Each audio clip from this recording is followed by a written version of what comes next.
Hey y'all, it's me, Lynn Daniel, coming to you today from the Buddy Zone. This is my teacher YouTube channel here on YouTube where I talk to you about my life as a teacher.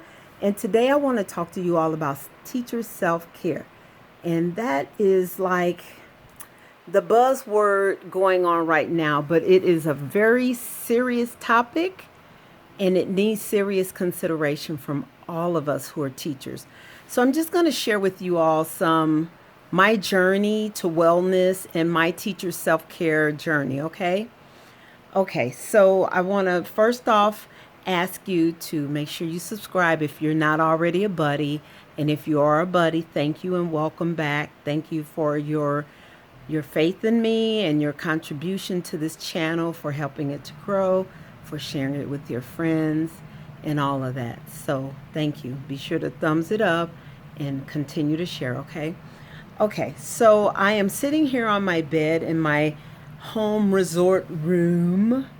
I've made my bedroom into a little sanctuary so I can come and rest and reflect and just have peace in my day right here in my home. And I have a video on that. If you didn't see the video, go back and watch it. All right, make sure you do that. Now, I want to talk to you all about how I released 40 pounds since February of this year, 2019. How did I release 40 plus pounds? It's more than 40, a little bit over the 40 mark. And I say 40 because I'm from the Midwest. Some people say 40, but okay, 40. Okay, so first off, I have noticed that I have been very much preoccupied and occupied with my weight since I was a teenager. When I was a teenager, I was occupied with my weight because back in those times, there were hardly any overweight people back in the 1970s. Everyone was fit or slim or average in the average healthy BMI range. And I think I was about 15 pounds overweight, so that made me the fatty one. So as a teen, I went on a diet and lost the 15 pounds, and I was fine. But then when I had children, or when I went away to college, I regained the 15 pounds, and then I worked to get it back off. And then when I had children, well, I didn't get it back off. So ever since giving birth, and my children are adults now, so this has been a struggle, a lifelong struggle for me to have my weight stabilized in a normal BMI. So when I moved to Arizona in 2015, I was under very good nutritional care and a nutritional plan for about 10 years prior to moving to Arizona.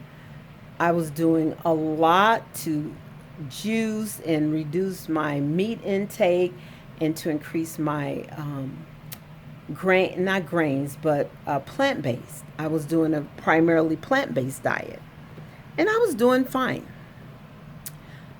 But what I noticed is during the time in St. Louis, during the riots in Ferguson, Missouri, and then also during the riots time in that window, that tornado happened in the spring and April, I think it was 2012 or 2013.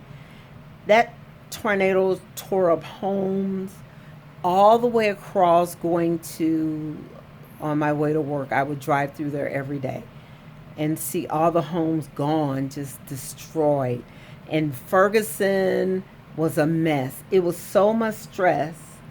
I did not realize the connection to that stressor and me overeating. But now that I am here in 2019 on this journey, I fully make the connection to the stressors that were going on in my life and me quickly gaining 15 pounds from the time the riot started to then school. The riot started, I think, in August of 2014. And then the school year started And then all through the school year, we had students who wanted to talk about it, and our take was we're not going to talk about it. And I had one particular student who comes to my mind whose grandmother lived in Ferguson, and he would see the damage every day, or however often he went there, and he really wanted to talk about it. It was so upsetting to him, and it was upsetting to all of us, I believe, to the point to where the school even brought in counselors from the university, from a local university nearby our school and nearby Ferguson, because I taught at a school that was nearby Ferguson. And so they brought in professional psychiatrists, psychology department people to run a PD for us. And that's the severity, that was the severity of the emotional trauma that I was enduring, that I had gone through. So now here I am in 2019 unpacking all of the emotional turmoil that caused me to abandon my nutrition plan that I started about 2004 when my husband passed away in 2003. I set on a journey to wellness because I figured if I didn't do it, then I would be next. So in 2004, I started losing weight. I started Taekwondo. I started fitness at a club, doing classes where you do the steps. And then I had a personal trainer for a little period of time. And that is what I was doing from 2004 all the way up to 2014. And by 2014, Ferguson was happening. The tornado had torn up the city pretty much. And 10 years I was traumatized and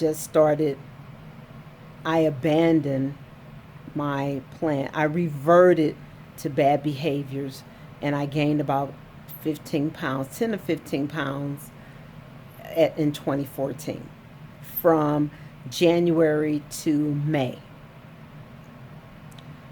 And so when I made the decision to move to Phoenix, and I know, guys, thank you for bearing with me. This is a long story, but I'm sharing this because many of us who struggle with weight, it is more than just eating. It's an emotional thing or triggers that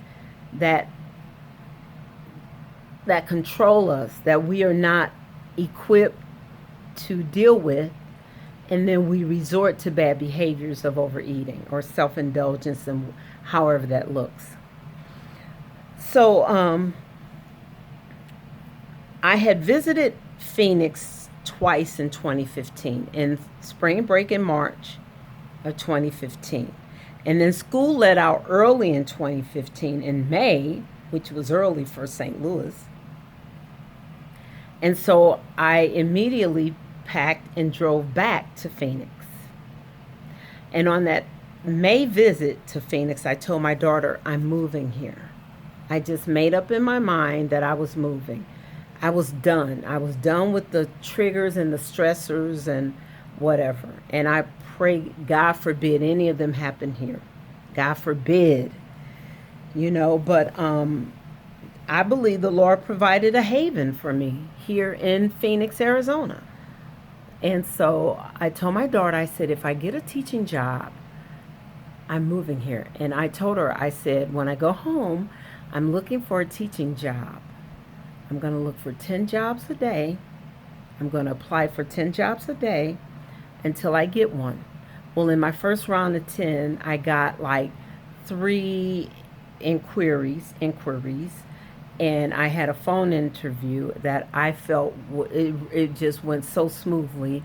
I accepted the position, and I landed at a great school with a great staff and a great principal, and I served there for 4 years.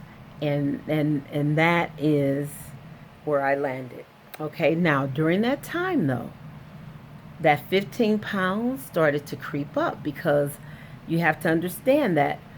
So I had already been triggered by a set of stressors back home. But then moving is a stressor.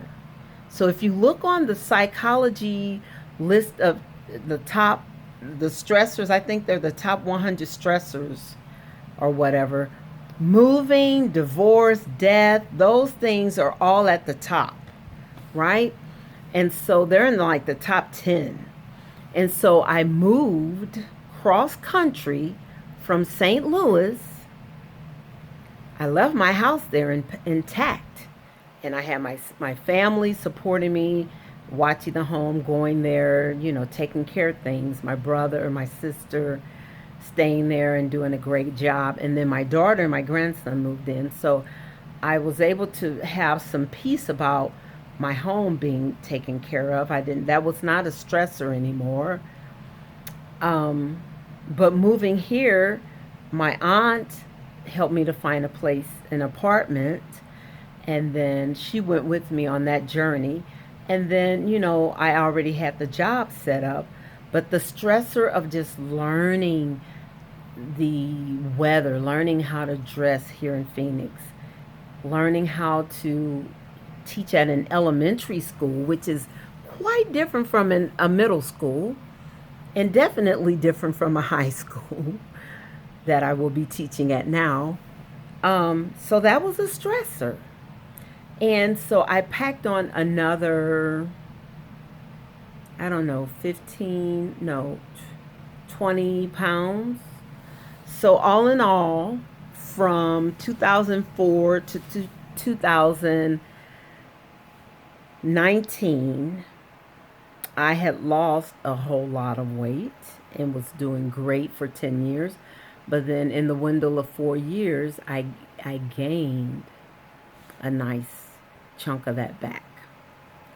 Now, I'm just sharing my journey with you because we need to help each other, and the only way we help each other is through our stories. And so this information that I am sharing with you is to remind you that teacher self-care may look different from each and every one of us, but it also may look similar. And for me, with my body composition and with, having things that I deal with in my body, it's important for me not to be overweight. It's important for me to be within a normal weight range because of what I have to deal with that is in my body. Okay. Okay. So with that said, so now I'm going to backtrack a little bit because in 2016, I originally reached out to the Scottsdale Weight Loss Center to initiate the program again. In 2016, I had been at my school district for 1 year. I was needing to get recertified as far as to complete the reciprocity process to bring my certifications from Missouri to Phoenix to Arizona. Otherwise, I would only be allowed to teach here for 3 years, and I knew that I wanted to stay here. So if you don't want to stay, you can teach for 3 years and move on. But I wanted to root down and just live here. So I did all of those requirements, which was stressful, on top of my doctoral work. So those stressors just really threw me for a loop. And I abandoned my nutrition. I abandoned eating wholly plant-based. I was eating convenient food. I was eating fast food, junk food, candy, cookies, feel-good foods, those foods that make you feel they comfort you. I was eating a lot of that. But when I finally went to Scottsdale Weight Loss Center in February of 2019, I was ready. I had completed my certification stuff, had been completed for 3 years. My doctoral, I'm in the final stages of my doctorate. I'm pretty much settled. I've changed schools. I'm going to a high school. I feel like high school is closer to the middle school experience, so that transition will be a nicer, smoother transition. And so I jumped in. I said, "Help me, help me, help me, help me, help me." And they did. They really have been a great assistance to me. So let me tell you what the visits look like. So I go once a week. And initially, I was totally on a liquid meal replacement program. But I could have certain vegetables for if I felt I needed to chew or if I felt I needed something in addition to, I could have a list of vegetables. And I did that strictly for, I think, I really can't remember, but I think from February, March, April, I did strictly, no, even May. I did strictly meal replacement and then vegetables if I needed to chew. And then I mean, if I made other choices, they needed to be within reason and within a window of safety because when you are going on a full meal replacement, you have to be very conscientious of your organs, your gallbladder, your blood. You have to be very conscientious of your health. Excuse me. And if you overindulge, let's say you say, oh, forget it, I just want a hamburger. That could trigger sickness in your body. It could trigger shock to your system. You're going to be ingesting a high amount of fat that you have not had in a long time, and it's going to do something ill to your body. So this is a full commitment if you're ready to go there. If you're ready to go there, it's a high level of commitment to wellness. So I've been doing this. Now I introduce, once I hit a benchmark that the doctor and I discussed, then I introduce one meal a day. So I do one meal a day of like chicken. I love rotisserie chicken. So I do chicken and I do lots of vegetables in a salad. And I have to have a certain kind of salad dressing because it can't be high fat. It can't be all of these things that when you look at salad dressing and you read the ingredients, you'll see that there are a lot of calories from sugar, fats, and things that are just bulk calories or whatever. Excuse me for coughing. So now that I am on this level now, I'm on like in my mind it's like a phase 2 because I'm having one meal a day. And I'm at peace with this. Internally and in my psyche, I'm at peace with it. This is my commitment to myself. So it's not out of the ordinary for me. It's not weird or difficult. It's not deprivation. It's, in my mind, it's medicine.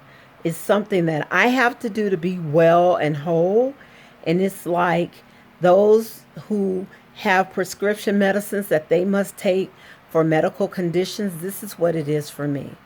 Someone said to me the other day, well, that's not sustainable. Oh, yes, it is. It is sustainable.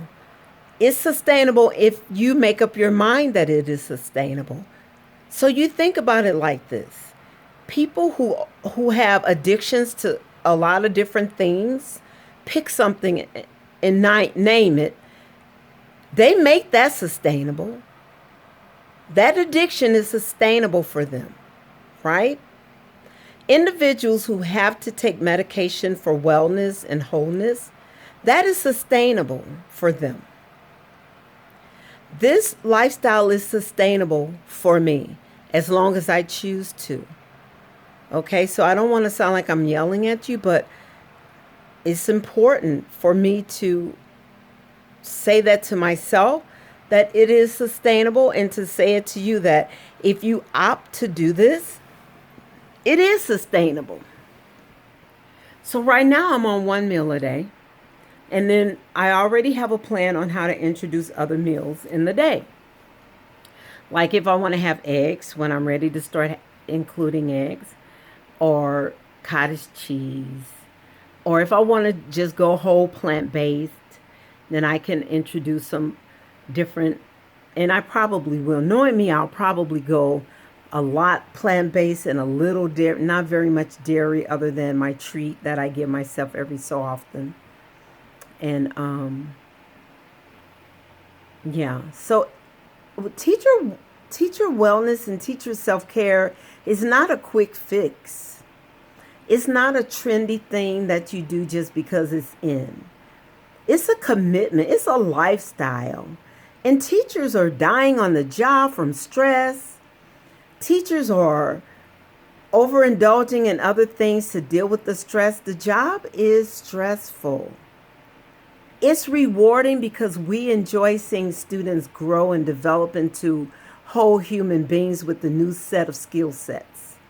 That's the rewarding part for me, that I get to see my students develop. When I taught 7th and 8th grade at my former school that I just left, I taught 7th and 8th grade. So I looped with those students and I got to see them develop a whole new level of understanding about reading, writing, and thinking about what they read. And I saw some of the kids who were the weakest readers and they had very, very poor work habits, and they had no self-efficacy, no belief in their own abilities to rise to the occasion and do a good job. Once they got to 8th grade, I saw them blossom. That is so rewarding to me as a teacher.